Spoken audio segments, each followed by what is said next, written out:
guys, let's see what we've got going on in the garden today. We've just started. Here's where we keep our dirt that we use, that we create.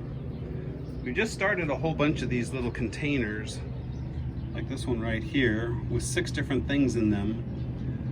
We're going to be sharing these with our neighbors that are interested in gardening, just to get them started with a few things to put into their garden that's going to work well.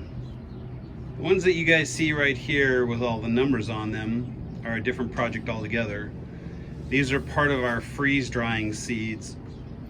We set them to different temperatures in the freeze dryer for different lengths of time, and then we see which ones come up and which ones don't, and then we track that.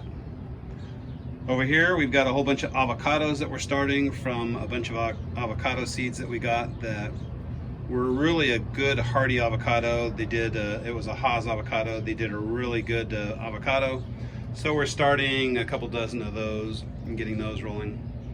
And then over here we've got a bunch more plants that we're starting for neighbors, a couple of this, a couple of that, so that they can get their gardens off to a good start this year.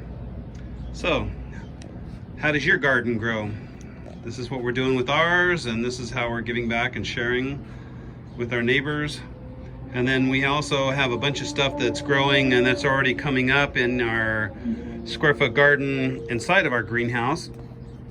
And as you can see, we've got a bunch of tomatoes and other things that are coming up in this garden currently.